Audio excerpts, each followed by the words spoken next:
안녕하세요. 오늘 여러분과 함께 깊이 살펴볼 주제는요. 웨스트민스터 소요리 문답 제2문입니다. 하나님께서 우리에게 자신을 영화롭게 하고 즐거워하는 방법을 알려주시기 위해 어떤 규칙을 주셨는가? 바로 이 질문인데요. 오늘 저희는 이 질문의 답, 그리고 그 의미가 뭔지 좀 파헤쳐 보려고 합니다.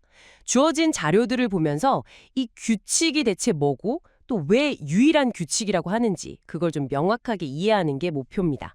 자, 그럼 시작해 볼까요? 우선 소요리 문답제 이문의 질문 자체를 좀 볼게요. 하나님께서 우리에게 규칙을 주셨다. 이게 일단 전제네요. 그리고 이 규칙이 우리가 하나님을 어떻게 영화롭게 하고 즐거워할지 지시한다고 되어 있어요. 자료를 보니까요. 여기서 지시라는 말이 그냥 이렇게 해보면 어때?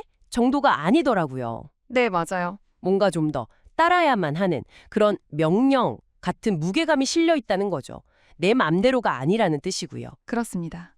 그리고 그 질문에 대한 답은 아주 명확하게 제시됩니다. 바로 신구약 성경에 기록된 하나님의 말씀, 그게 우리에게 주어진 유일한 규칙이라는 거죠. 디모데후서 3장 16절 같은 구절이 이걸 뒷받침하는데요.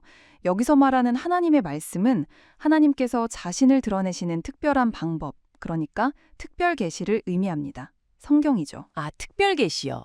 자연 같은 일반 계시랑은 다른 거군요. 네, 구별됩니다.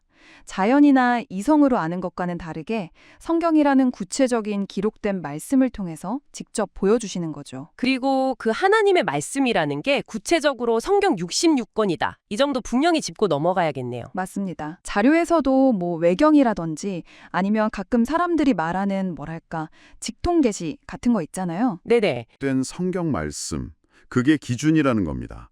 그리고 여기서 유일한이라는 단어, 이게 또 아주 중요합니다. 네, 저도 그게 궁금했어요.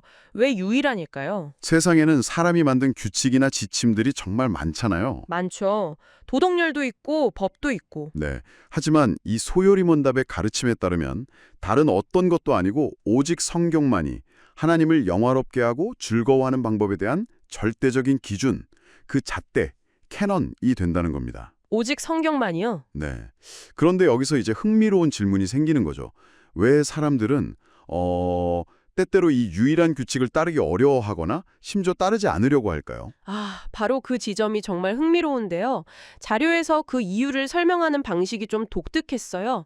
단순히 유혹에 빠져서 이런 게 아니라 규칙대로 하면 안 될 것 같기 때문이라고 하더라고요. 네, 그렇죠. 이게 무슨 뜻일까요? 마치 아브라함이나 이삭의 예처럼 규칙을 따르는 게 인간적으로는 이해가 안 되거나 심지어 잘못된 것처럼 느껴질 수 있다는 건가요? 그런 뉘앙스가 있죠. 자료에서는 창세기 3장의 사탕처럼 규칙 자체를 불신하게 만들거나 파괴하려는 시도가 있다는 점도 언급하고요. 아, 규칙을 따르는 것에 대한 어떤 근본적인 불신이나 두려움 같은 게 작용한다는 거군요. 네, 맞습니다. 하지만 바로 그 지점에서 이 규칙, 즉 하나님의 말씀이 얼마나 신뢰할 만하고 변하지 않는지를 자료들이 아주 강하게 이야기합니다. 예를 들면 민수기 23장 19절을 보면 하나님은 사람이 아니시니까 거짓말 안 하시고 후회도 없으시다. 이렇게 말하죠. 네. 또 여호수아 1장 8절이나 시편 1편은 말씀을 밤낮으로 묵상하고 지키면 형통할 거라고 약속하고요. 아, 그 유명한 구절들이죠. 그렇죠. 마태복음 5장 18절에서는 율법의 1.1획도 없어지지 않고 다 이루어진다고 하고 요한계시록 1장 3절에서는 이 예언의 말씀을 지키는 자는 복이 있다고 선언합니다. 이렇게 성경 전체에서 일관되게 증언하고 있다는 점이 이 규칙의 권위를 뒷받침하는 핵심 근거가 되는 거죠. 그럼 정리를 좀 해보면 오늘 살펴본 자료들의 핵심은 이거네요.